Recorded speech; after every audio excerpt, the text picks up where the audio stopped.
Welcome back my YouTube channel पर नए हैं तो चैनल सब्सक्राइब कर दीजिए और लाइक कमेंट जरूर करें। वीडियो वक्त से देने के बावजूद आप लोग ना लाइक करते हैं और ना कमेंट करते हैं। सब्सक्राइब करने की तो बात ही दूर है, एपिसोड भी बढ़ा देती हूँ फिर भी ये हाल है। क्या चाहते हो आप सबकी वीडियो छोटी कर दूँ? अगर आप लोग लाइक कमेंट नहीं करोगे तो मैं क्यों फालतू में इतनी मेहनत करूँ, अब से वीडियो छोटी ही डालूंगी फिर तो। फलक ने कहा, सच में मैं बहुत खुश हूँ। क्या वे कास्टिंग कर रहे हैं? मैं अभी जल्दी से आती हूँ। फलक उस पते पर पहुंची जो प्रीत ने दिया था और वो पहले से ही प्रवेश द्वार पर इंतजार कर रही थी। फलक, तुम आ गई। हालांकि तुमने कास्टिंग के लिए प्रारंभिक प्रक्रिया में भाग नहीं लिया, लेकिन मैं डायरेक्टरेट के काफी करीब हूँ और मैंने तुम्हारे लिए पहले ही इसका ध्यान रखा है। चलो लॉबी में चलते हैं। अगर तुम कास्टिंग में शामिल हो जाती हो तो 10 लाख कैश तुम्हारा होगा। फलक ने आभार व्यक्त करते हुए कहा। प्रीत, थैंक्स। प्रीत ने फलक का हाथ पकड़ा और उसे लॉबी में ले आई। मुझे थैंक्स देने की कोई जरूरत नहीं है। फलक ने मना नहीं किया। उसे याद था कि प्रीत ने उसके साथ कितना अच्छा व्यवहार किया था और जब भी उसे मौका मिलेगा वो निश्चित रूप से इस काइंडनेस का बदला चुकाएगी। जब वे लॉबी में गए तो उन्होंने कई लड़कियों को इंतजार करते देखा। लड़कियां जवान और सुंदर थीं और वे सभी तितली की तरह सजी हुई थीं। फलक ने देखा कि लॉबी में बहुत सारे कपड़े और प्रॉप्स तैयार थे। कास्टिंग के दौरान ज्यादातर समय वे किसी को अपनी प्रतिभा का पूरा प्रदर्शन करने की पूरी छूट देते थे। उदाहरण के लिए, एक दरवाजा था और अगर आप दरवाजा खोल रहे हैं तो आपको अभिनय करना होगा या ऐसा ही कुछ। हालांकि कास्टिंग रियलिस्टिक प्रॉप्स और सेट पीस के साथ हुई। वे बता सकते थे कि पिंक लेडी एक भारी भरकम फंडेड प्रोडक्शन थी। जो भी लड़की मुख्य भूमिका के लिए चुनी जाती थी उसे निश्चित रूप से आर्थिक रूप से और साथ ही अपनी प्रतिष्ठा में भी लाभ होता। फिर उन्होंने इश्कबाजी से अभिवादन करने वाली आवाजें सुनी। सीईओ गोयन का। एंट्रेंस पर बहुत से एम्प्लॉय इकट्ठे हुए थे और लॉबी में मौजूद लड़कियां एंट्रेंस की ओर देखने के लिए मुड़ी। जैसा कि अनुमान था, फलक ने काले कोट में अर्पित को धीरे धीरे अंदर आते देखा। फलक को यह अजीब नहीं लगा। एजी एंटरटेनमेंट ग्रुप लंबे समय तक एंटरटेनमेंट सर्कल का प्रमुख था। कुछ साल पहले अर्पित ने अपने पिता से एजी एंटरटेनमेंट ग्रुप का मैनेजमेंट संभाला था। उसे ये स्वीकार करना पड़ा कि उनके पास अच्छी दूरदर्शिता थी और उन्होंने बहुत अच्छा निवेश किया था। उन्होंने एक रास्ता बनाया, कलाकारों के लिए बेहतरीन मार्ग बनाया, जिनके साथ उन्होंने कॉन्ट्रैक्ट पर सिग्नेचर किए। कलाकारों का प्रदर्शन शानदार था और स्वाभाविक रूप से एंटरटेनमेंट जगत के लोग उनका सम्मान करते थे। वो टाइकून बन गया था। उन्होंने अपने नाम सीईओ गोयन का को सही साबित किया। जब फलक ने देखा कि अर्पित अलका को अपने साथ पकड़े हुए अंदर आ रहा है तो वो शांत हो गई। अलका जन्मजात एक्ट्रेस थी। वो अपने देश लौट आई और वो निश्चित रूप से एंटरटेनमेंट जगत में शामिल होगी, जबकि अर्पित उसके लिए सबसे ट्रस्टेड सपोर्टर होगा। अलका ने पीले रंग का बुना हुआ टॉप पहना था और पोल्का डॉट स्कर्ट पहनी थी, जिससे उसकी चिकनी गोरी टांगें साफ दिखाई दे रही थीं। उसका चेहरा गुलाबी रंग का था। उसकी हल्की मुस्कान गुलाबी लिपस्टिक से उभरी हुई थी। वो काफी मासूम और प्यारी लग रही थी। फलक को सोचने की जरूरत नहीं थी। वो जानती थी कि अलका और अर्पित पिछले कुछ दिनों से साथ रह रहे थे और उसका ख्याल रख रहा था। फलक शांत थी, लेकिन उसने सुना कि उसके बगल में बैठी लड़की निराशा में आहें भर रही थी। हाँ, पिछले 3 सालों से उसका कभी सपनों का लड़का हर किसी का सपनों का प्रेमी बन गया था। फलक। प्रीत ने फलक की आस्तीन खींची। फलक पर वास्तविकता में वापस आ गई और उसकी नज़र प्रीत की चिंताजनक आंखों से मिली। उसने शरारती ढंग से पलकें झपकाई और प्रीत को बताया कि वो ठीक है। सीईओ गोयन का, आप आखिरकार यहाँ आ ही गए। हर कोई तुम्हारा इंतजार कर रहे हैं। मुझे आश्चर्य है, ये लड़की कौन है? किसी ने पूछा। अर्पित अंदर आया और उसने फलक को देखा। उसने सफ़ेद शर्ट और जीन्स पहनी हुई थी और उसके ऊपर हरे रंग का लंबा कोट पहना हुआ था। यह महंगा कपड़ा नहीं था, लेकिन वो निश्चित रूप से एक पोशाक तैयार कर सकती थी। उसके संयमित अंदाज में माइल्डनेस और सीधी सादी शान, उन तितलियों के बीच वो बेहद आकर्षक थी। ऐसा लग रहा था कि वो जो भी पहनती है उसमें एक अनोखा आकर्षण पैदा कर सकती है। उसके चेहरे की तो बात ही छोड़िए, जो हर किसी को देखने के लिए मजबूर कर देता है। अर्पित को अजय की याद आई, जो मिश्रा परिवार के घर के बाहर जो हुआ था। वो मुस्कुराया। चाहे वो कुछ भी पहने, वो हर दूसरे आदमी की नज़र में नंगी ही है। अर्पित सीधे खड़ा हो गया और मुस्कुराया। उसने जानबूझकर जोर से कहा ताकि कोई और उसे सुन सके, अलका मेरी गर्लफ्रेंड है। एंटरटेनमेंट जगत में ये हमेशा से ऐसा ही रहा है। हवा का एक झोंका आसानी से बवंडर में बदल सकता है। मेरी गर्लफ्रेंड, कि उनके जवाब ने अलका के लिए कल की हेडलाइन को सफलतापूर्वक बुक कर दिया। फलक को इस बात की परवाह नहीं थी कि उसने क्या कहा, वो इस बात से ज्यादा चिंतित थी कि यह संभवतः अलका को उसकी पहचान पब्लिक करके सुपरस्टार बनाने की दिशा में उसका पहला कदम हो सकता है। उसके पास मौके बहुत कम थे। हालांकि ये ठीक है, कोई नहीं जानता कि आखिरी सेकंड तक कौन जीतेगा या हारेगा, इसलिए वो हार नहीं मानेगी। अलका शर्मा गई। वो प्यार में डूबी लड़की की तरह अर्पित से लिपट गई। क्रू के सदस्यों ने उसकी तारीफ की और उसकी चापलूसी की।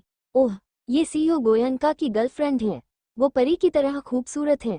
सीईओ गोयनका की पसंद अच्छी है। प्रीत से देखा नहीं जा रहा था। वो गुस्से से भड़क रही थी क्योंकि यह फलक के लिए गलत था। फलक ने एक तरफ देखा और धीरे से कहा, हमारा ब्रेकअप हो चुका है, उसे नई गर्लफ्रेंड पाने का हक है। प्रीत हैरान थी, लेकिन उसने देखा कि फलक ने कोई दुख या उदासी नहीं दिखाई, इसलिए उसे राहत महसूस हुई। उसने अलका को देखा और सोचा कि वो एक बिच है, इसलिए वो बस इंतजार कर रही थी कि भविष्य में अर्पित को इसका पछतावा हो। अर्पित ने अलका को आगे लाया और फिर उसने फलक को देखा। उसने डरते हुए पूछा, अर्पित, क्या यह मेरी दी नहीं है? फलक ने लोगों को फुसफुसाते हुए सुना। दरअसल टी टाउन के लोग जानते थे कि फलक नंबर 1 सोशलाइट थी, लेकिन प्रीत की तरह अर्पित के साथ उसकी सगाई के बारे में बहुत कम लोग जानते थे। सबसे पहले, अमीरों की अपनी प्रतिष्ठा के रीति रिवाज होते हैं, वे खुद को बातचीत का विषय नहीं बनाते। दूसरे, अलका 3 साल पहले विदेश चली गई और अर्पित पर इसका कोई असर नहीं पड़ा, इसलिए फलक, जो एक अमीर परिवार की गिरी हुई बेटी थी, ध्यान का केंद्र बन गई।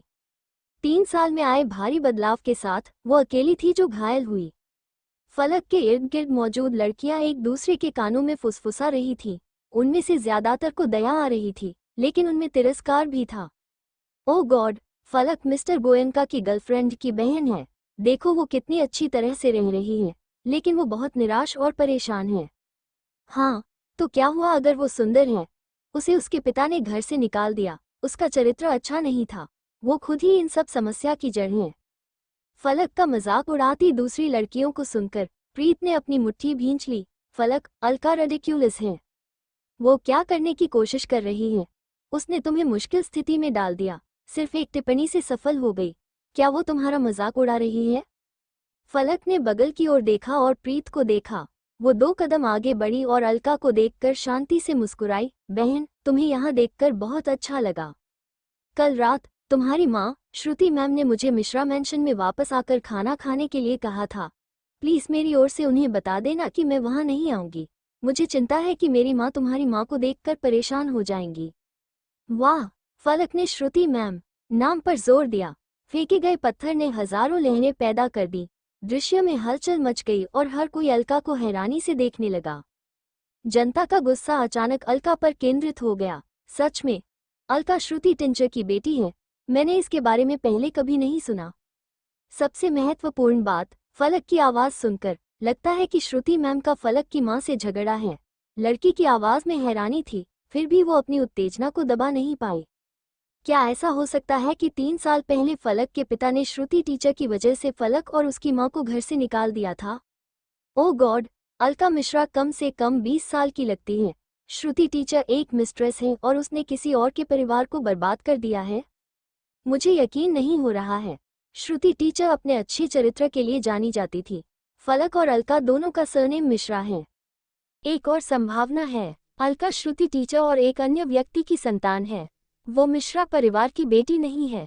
अचानक सभी सस्पिशियस निगाहें अलका पर टिक गईं। अर्पित ने उसे जो पहले उच्च पद दिया था, वह फलक के कमेंट के साथ ही खत्म हो गया। अलका ने नफरत से अपने दांत भींच लिए। उसने 3 साल से फलू को नहीं देखा था और वो अपनी बातों से और भी तीखी हो गई थी। वो मूल रूप से फलक को अपमानित करना और शर्मिंदा करना चाहती थी, लेकिन उसने कभी नहीं सोचा था कि फलक पहल करेगी और उसके लिए जाल बिछाएगी। वे जानती थी कि उसकी मां श्रुति मिश्रा और खुद के बारे में हुई घटना को एक्सपोज नहीं किया जा सकता, लेकिन उसने कभी नहीं सोचा था कि फलक सभी मीडिया के सामने इतने महत्वपूर्ण अवसर पर इसे एक्सपोज करना पसंद करेगी। अलका के एक्सप्रेशन को देखते हुए वो काफी रोमांचक थी। प्रीत फलक को अंगूठा दिखाने से खुद को रोक नहीं सकी। अच्छा किया फलक। फलक ने अलका पर ठंडी मुस्कान बिखेरी। दरअसल श्रुति मिश्रा की घटना में उसकी मां शामिल थी। वो मीडिया के सामने अपनी मां को एक्सपोज करने के लिए भी तैयार नहीं थी। हालांकि अगर कोई उसे चोट पहुंचाने की कोशिश नहीं कर रहा था तो वो किसी को नुकसान नहीं पहुंचाएगी। लेकिन जब अलका ने उसे घेर लिया तो कोई कारण नहीं था कि वो पलटवार ना करे। उसकी मां श्रुति मिश्रा और खुद को कलंकित किया था, वे एक्सपोज नहीं किए जा सकती थी। चूंकि वो शर्मिंदा होने से नहीं डरती थी, इसलिए वो उन्हें धक्का देकर फेम प्राप्त करने दे सकती थी। अर्पित ने अपना हाथ पीछे खींच लिया और अलका के कंधे को गले लगा लिया। वो सीधा खड़ा हो गया और उन लोगों पर धीरे से खांसने लगा जो गपशप कर रहे थे। उसका प्रोटेक्टिव तरीका बहुत क्लियर था। सभी ने जल्दी से अपना मुंह बंद कर लिया और हॉल में फिर से सन्नाटा छा गया। अलका, चलो, अर्पित ने धीरे से कहा। लेकिन अलका परेशान थी। उसने मुंह बनाया और अपनी उदास पपी जैसी आंखों से अर्पित को देखा। काश वो उसके लिए आगे आ सकता। बेशक अर्पित समझ गया कि उसका क्या मतलब था। वो चुप रहा लेकिन अपने होंठ सिकोड़ लिए और उसकी ओर भौहें सिकोड़ लीं।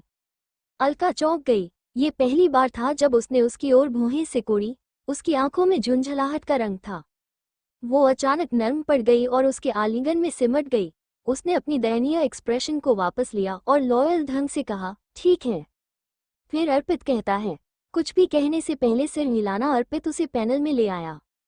अलका ने देखा कि वो शांत दिख रहा था और उसने डरते हुए कहा, अर्पित, मेरी बहन ने अभी अभी मेरी माँ के बारे में बुरा भला कहा था, इसलिए मैं नाराज हूँ उससे। अगर तुमने उसे पहले अपनी बहन नहीं कहा होता तो वो तुम्हारी माँ के बारे में क्यों बात करती? अलका, यह एंटरटेनमेंट सर्कल है। तुम्हारे द्वारा बोले गए हर शब्द को पहले तुम्हारे दिमाग से गुजरना चाहिए, समझी? अलका कांप उठी और उसने सोचा, अर्पित शिकायत कर रहा था कि वो बेवकूफ़ है। हालांकि वो आमतौर पर पूरी तरह से उसके अधीन था, लेकिन वह एंटरटेनमेंट सर्कल में अपनी पार्टनरशिप के बारे में क्लियर था।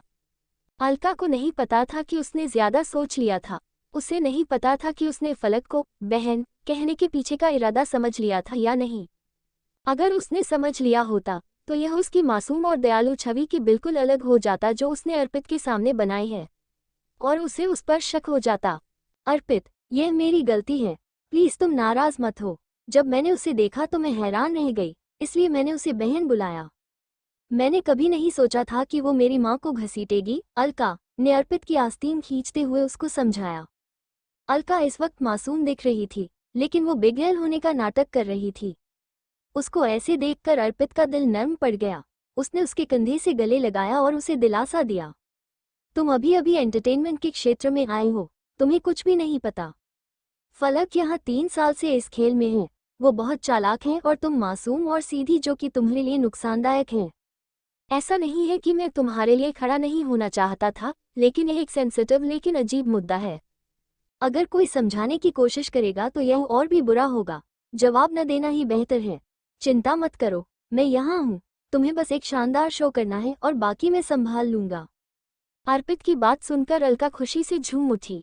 न केवल उसे उस पर विश्वास था, बल्कि उसने उससे वादा भी किया। ठीक है अर्पित, मैं तुम पर भरोसा करती हूँ। अलका की प्रशंसा भरी और डिपेंडेंट आंखों को देखते हुए अर्पित ने उसके बालों को सहलाने के लिए अपना हाथ बढ़ाया। उसकी आंखों के कोने से उसकी खूबसूरत पीठ को देखने के अलावा कुछ नहीं हो सका। तभी दरवाजे पर फिर से हलचल हुई। एसके एंटरटेनमेंट के सीईओ बाहर खड़े थे। अर्पित ने ठंडी मुस्कान दी। उसने बहुत पहले सुना था कि एसके एंटरटेनमेंट के सीईओ को फलक में दिलचस्पी थी। उसे आश्चर्य हुआ कि क्या उनके पास कुछ है भी अब। फिर तो वो वाकई देखना चाहेगा। To be continue.